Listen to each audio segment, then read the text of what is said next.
నమస్తే. ఇన్నాళ్ళు నన్ను సపోర్ట్ చేస్తూ, ఎంకరేజ్ చేస్తూ మీ ప్రేమని నాకు అందిస్తున్న ప్రతి ఒక్కరికి కృతజ్ఞతలు. అలాగే ఈ వీడియో కూడా ఖచ్చితంగా మీకు ఉపయోగపడుతుంది. లైక్, షేర్ అండ్ సబ్స్క్రైబ్ చేసి మీ సపోర్ట్‌ని నాకు అందించండి. అలాగే ఈ వీడియో పట్ల మీకున్న అభిప్రాయాన్ని కామెంట్ సెక్షన్‌లో కామెంట్ చేసి తెలియజేయండి.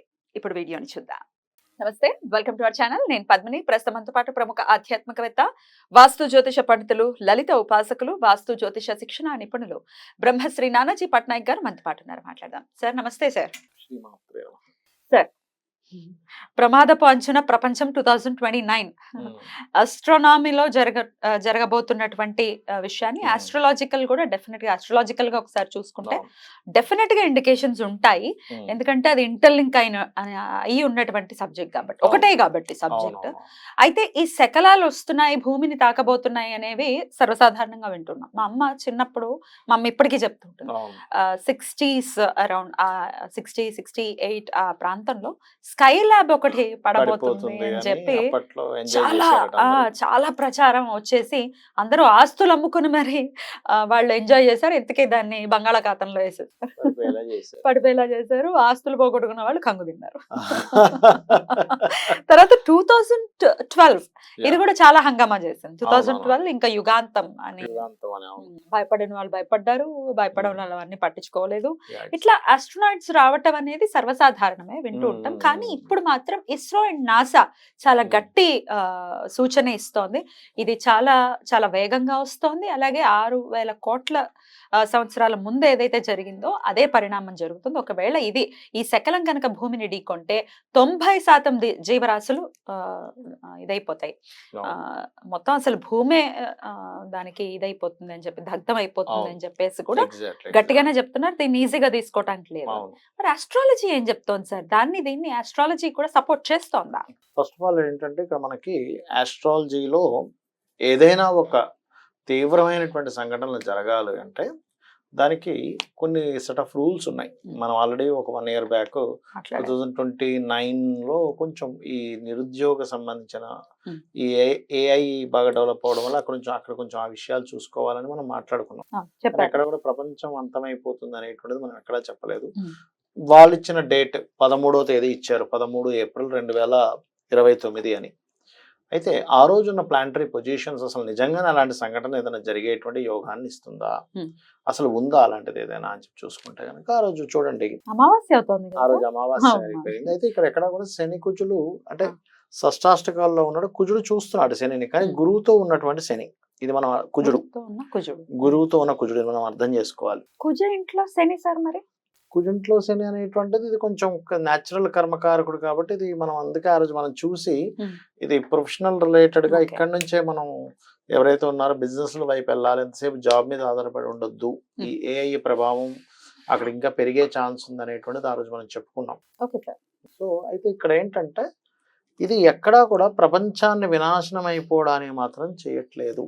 బికాజ్ వీళ్ళు ఇచ్చిన డేట్ అంటే 13/4/2029కి ఈ గురువు కుజుడు కలిసి ఉన్నారు. అంటే గురువు కుజుడిని కంట్రోల్ చేస్తుంటాడు. ఇక్కడ శనిని ఈ 2 గ్రహాలు కంట్రోల్ చేస్తుంటాయి, మెర్క్యూరీ అండ్ వీనస్. సో ఇది ఎక్కడా కూడా వినాశనం అయిపోయేటువంటి డేట్ అయితే అసలు కాదు, 100%, అందులో డౌట్ లేదు. మరి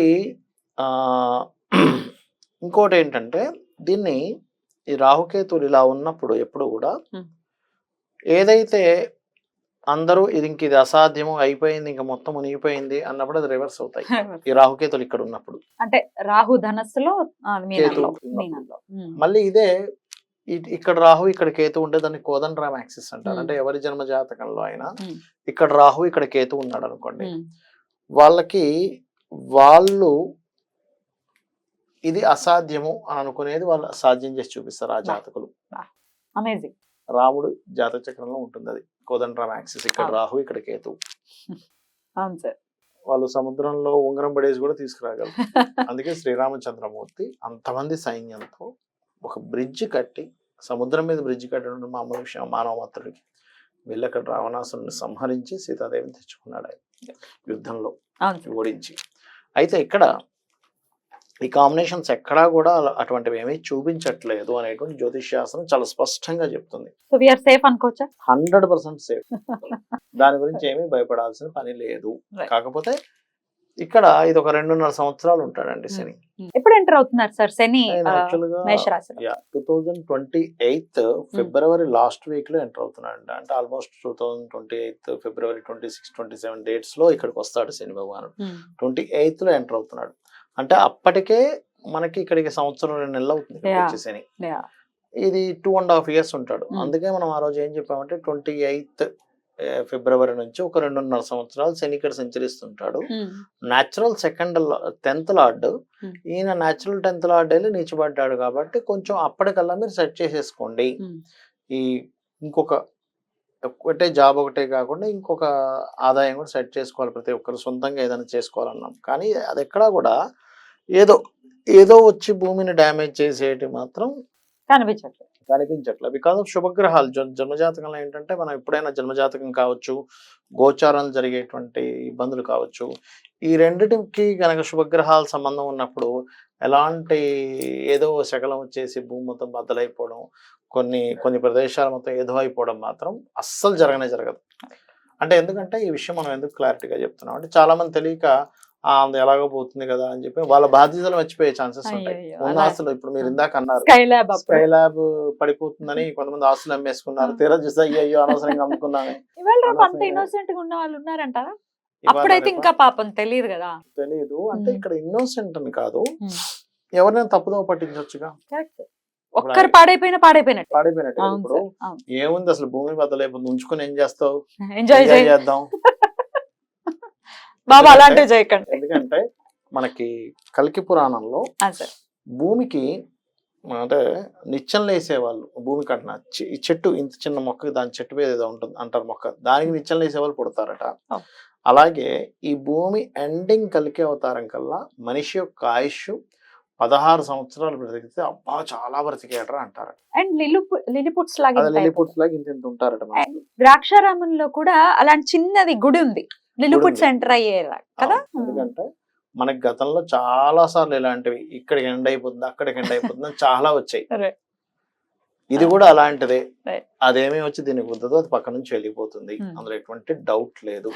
సో ఇంకా కొన్ని వేల సంవత్సరాలు ఈ భూమి ఉండాల్సిన పరిస్థితి ఉంది. ఎందుకంటే కలియుగం ప్రథమ పాదంలోనే ఉన్నాం. ఇంకా 3 పాదాలు ఉన్నాయి కాబట్టి దయచేసి ఏదో ఎండ్ అయిపోతుంది కదా అని విద్యార్థులు ఏం చదువుతాంలే మనం ఏం సాధించాలనే విద్యార్థులు అనుకోవద్దు. పెద్ద వాళ్ళు బాధ్యతలు వదిలేయద్దు. ఖచ్చితంగా ఇంకా ఉంది ఈ లోకం. అమావాస్య ఇంపాక్ట్ ఏదైనా ఉంటుందా అనేది ఒక్కసారి చెప్పండి సార్. అమావాస్య ఇంపాక్ట్ దాని మీదే ఉండదు. కాకపోతే ఏంటంటే ఈ అమావాస్య అంటే ఈ 4 రాసులు కనెక్ట్ అవుతాయండి ఇప్పుడు కూడా. అంటే ఈ 4 డ్యూయల్ సైన్స్ అంటారు. ఇక్కడ ఉండేటువంటి గ్రహాలు ఈ కేతు రాహువుల్ని కంట్రోల్ సంబంధం పెట్టుకుంటుంది. కాకపోతే లక్కీగా గురువు కూడా చూస్తున్నాడు దాన్ని.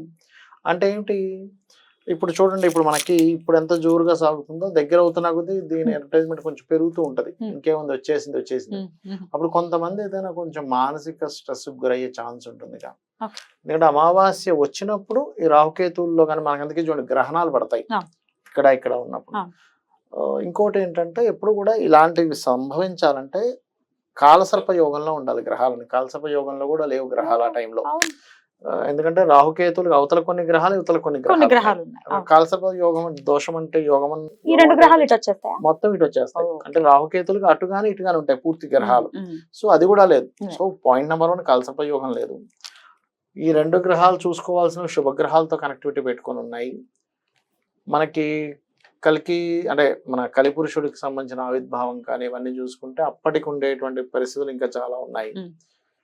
మనకి ప్రథమ పాదంలోనే ఉంది కలియుగం. ఇంకా 3 పాదాలు ఉన్నాయి కాబట్టి ఇప్పట్లో ఎట్టి పరిస్థితుల్లో ఎండ్ అవ్వదు. మంచి విషయం చెప్పారు సార్. ఎంతో కొంత బెంగ పెట్టుకునే వాళ్ళు, బాగా డెలికేట్ మైండ్ వాళ్ళు బెంగ పెట్టుకునే పరిస్థితి ఒకవేళ ఉంటే గనక ఈ వీడియో డెఫినెట్ గా హెల్ప్ అవుతుంది. చెప్తున్నా కాదని. సార్ నమస్తే. శ్రీమాత్రే నమః.